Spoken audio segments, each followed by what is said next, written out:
Hello, and welcome to the Groovy Writer Podcast, where we explore how to find your writing groove regardless of your circumstances. I'm your host, author and MFA instructor, Nicole McInnes.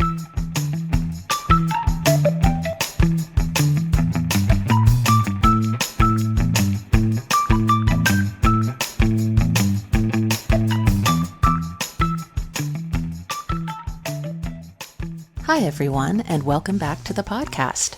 Before I forget, I want to remind you to stick around at the end of this episode for a new closing segment I'm calling The Daily Groove. This is a quote or a snippet of conversation or an insight, something that has helped me to find my own writing groove, and my hope is that it will be one more thing that helps you find yours as well.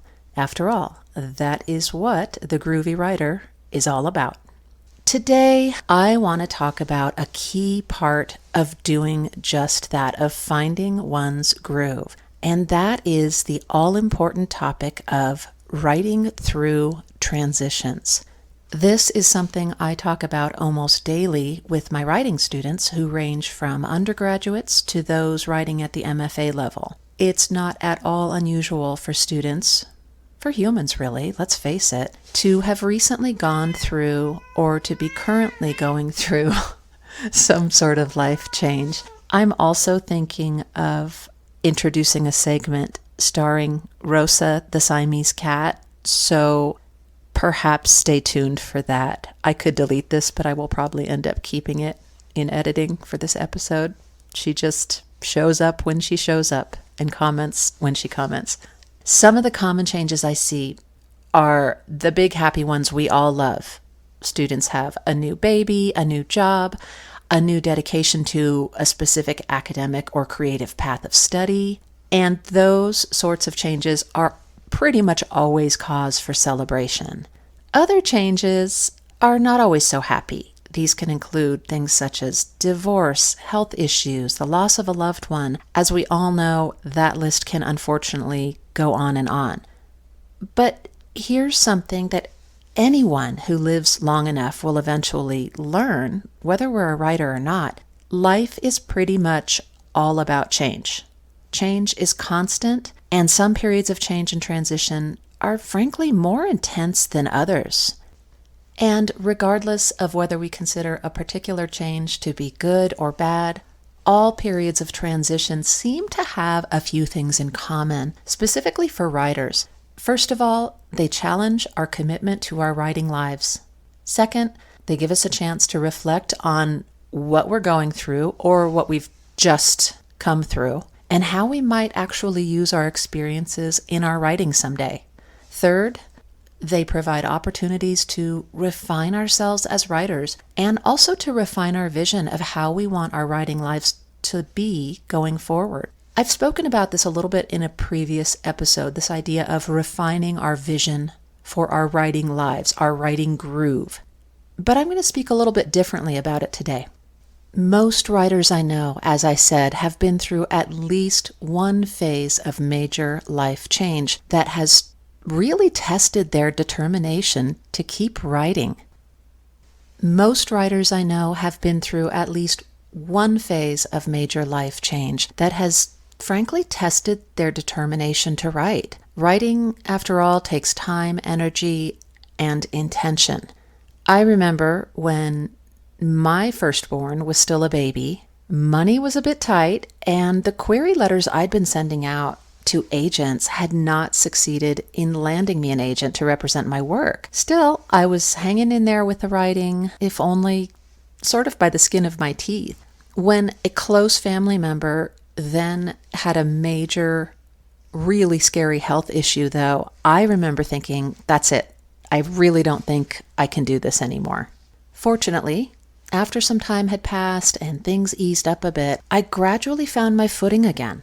I recommitted myself to writing, to querying agents, and a couple of years later, some of those agents did offer representation. The intense period of change I experienced a few years earlier had seriously tested my commitment to being a writer, and up to that point, that had been a major part of my identity, my plans for my future. So it just goes to show how a period of intense transition can put that in jeopardy. For humans in general, going through a time of change really does give us an opportunity, especially I think once we're out of the scariest part of the woods, or we have moments of clarity and maybe some calm and peace, gives us that opportunity to reflect on the situation at hand. Writers in particular, though, really can take this opportunity a step further.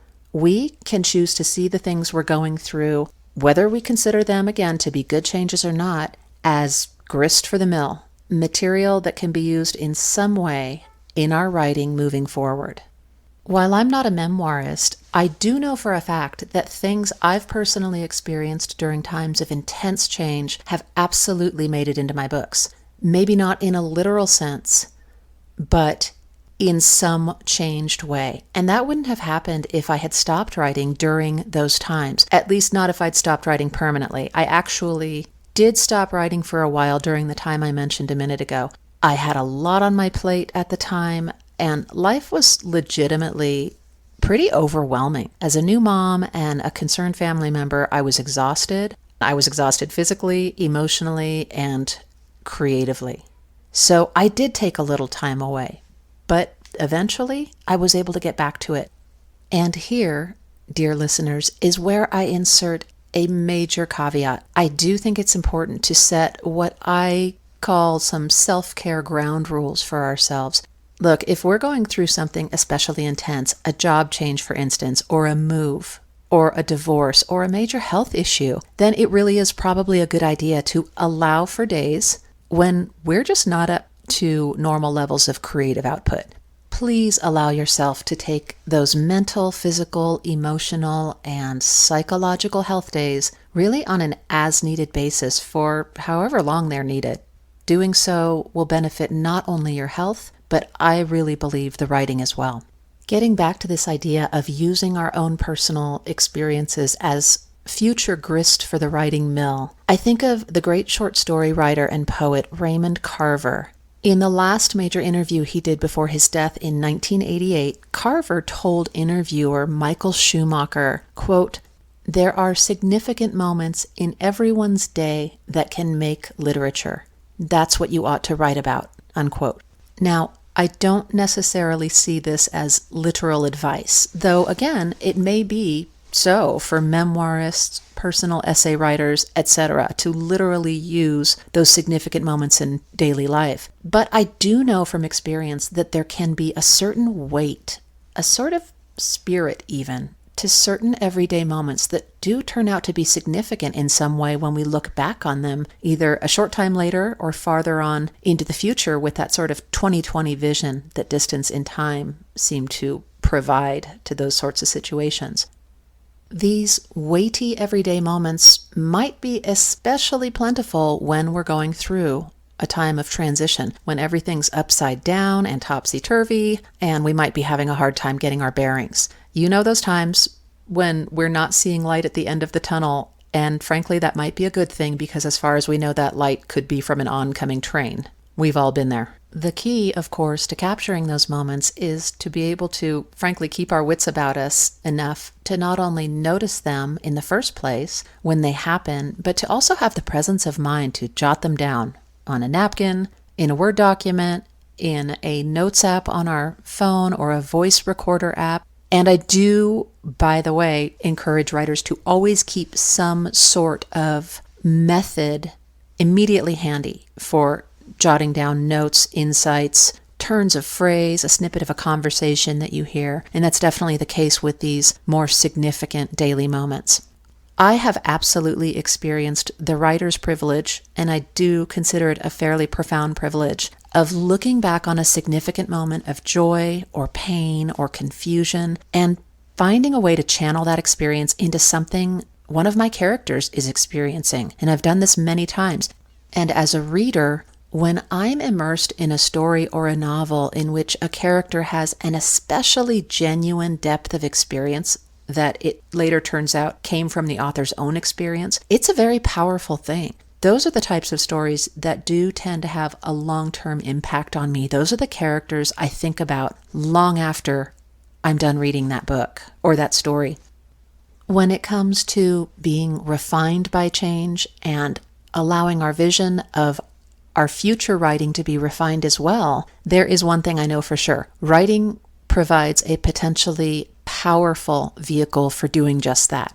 Again, there's a catch, and the catch is that we need to actually show up for that refining process, which means we need to show up for the writing. We need to show up to consider how we've been changed, assuming this is a transition we have come through, and we need to show up to partake again in the physical act of writing. There really is no getting around that second one. It sounds like a no-brainer, but it can be surprisingly hard to do, which brings me to a well-known proverbial phrase that many of us have no doubt heard: writers write.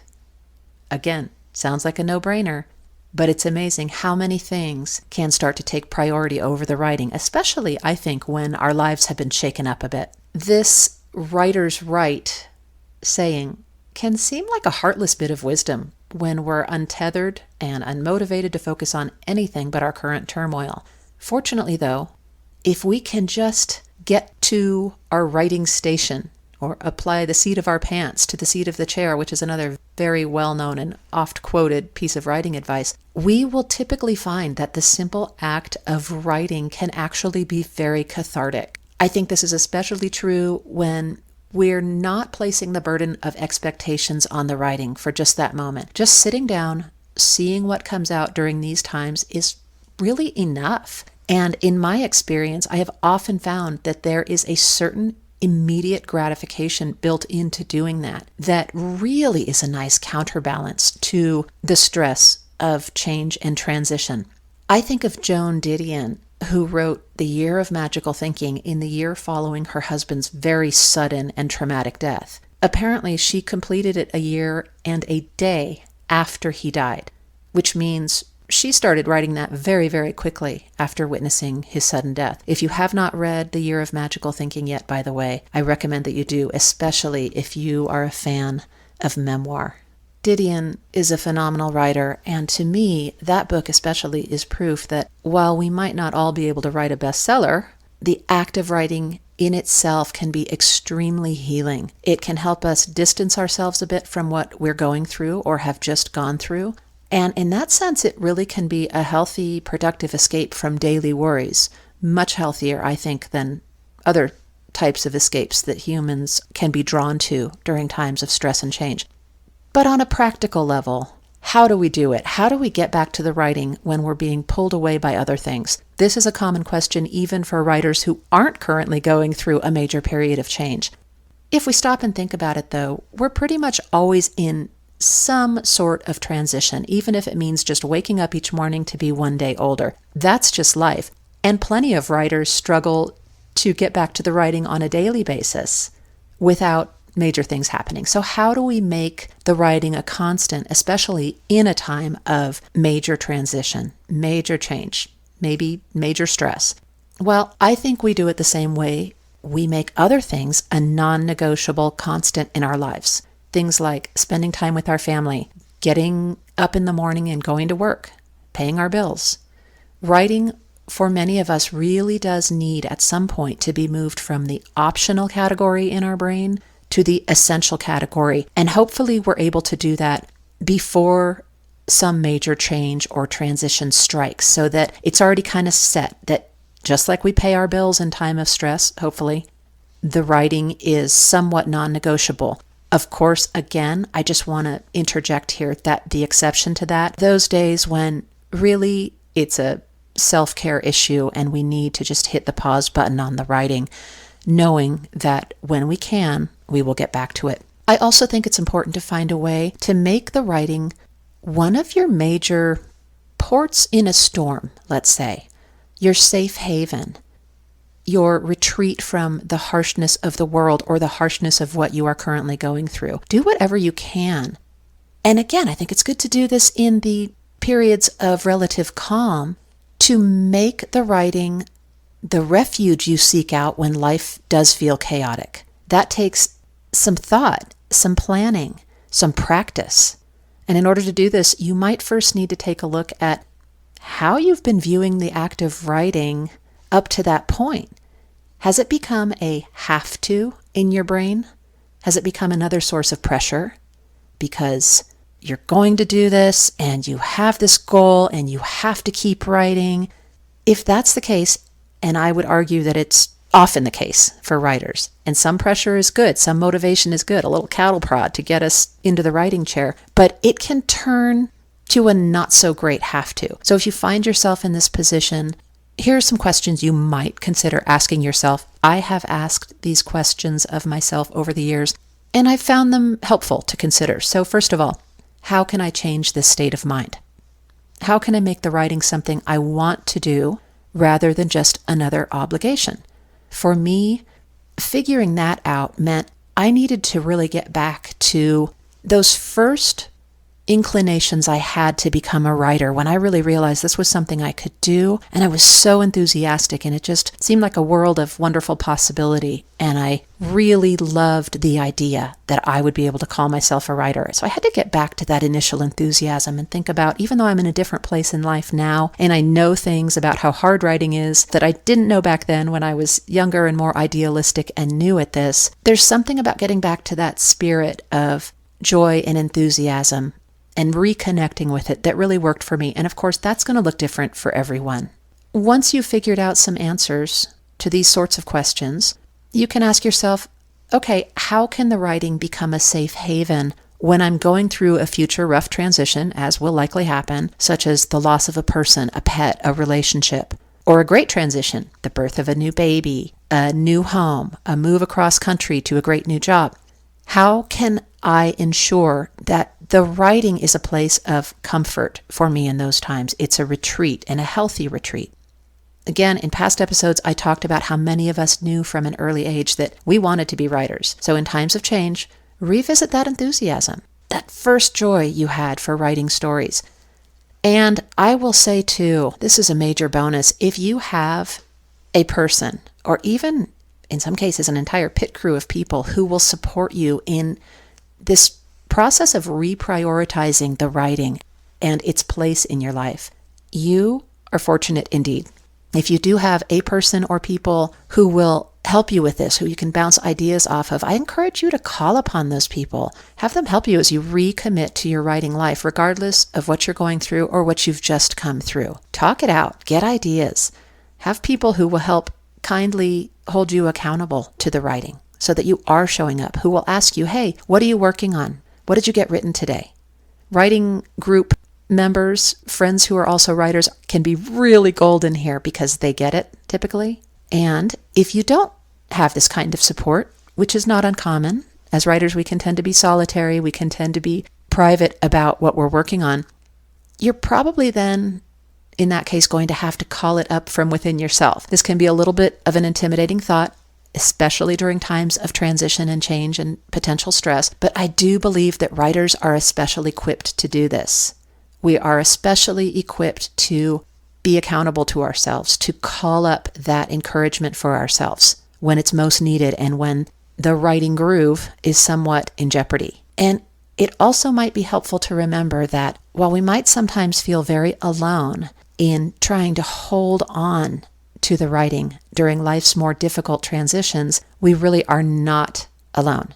Many successful writers have successfully fought this battle before us. Many are fighting it with us in the moment that we are going through it, and many will do so in the future. In short, writer friends, we've got this. And now it's time for the Daily Groove. Today's Daily Groove comes to us via the great sci-fi author. I know I'm mentioning all these wonderful authors in this episode. This one is Kurt Vonnegut, one of my favorites. And Vonnegut wrote in his 2005 essay collection, which was called A Man Without a Country, quote, "The arts are not a way to make a living. They are a very human way of making life more bearable. Practicing an art, no matter how well or badly, is a way to make your soul grow for heaven's sake," unquote. I love the mention of these two key, very tangible benefits of writing: making life more bearable, which is one of the things we've been talking about in this episode, and making one's soul grow. Frankly, anything that can make those two things happen, sign me up, even if it's hard, which it inevitably will be at times. The good news, though, as Vonnegut points out, is that writing does tend to make those things happen. And I would argue that the more we write, the more those things happen. It doesn't mean life will necessarily get easier, though we may, and I do think this is true, become more resilient when things are tough. It also doesn't mean that we will feel the difficult changes less intensely, though, in my own experience, we might feel them in a way that is sort of tempered with more wisdom, more perspective, more kindness toward ourselves, as long as we're willing to pay attention. Well, that's about it for today. I hope this episode has been helpful to you in some way. I also hope you'll continue to tune in every Monday as we explore how to find your writing groove regardless of your circumstances. Thanks for listening, and take care.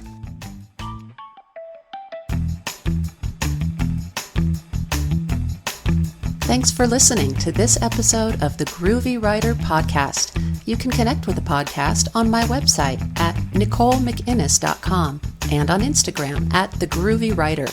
The intro and outro music is Retro by Wayne Jones. Until next time, write on, Groovy Writers, write on.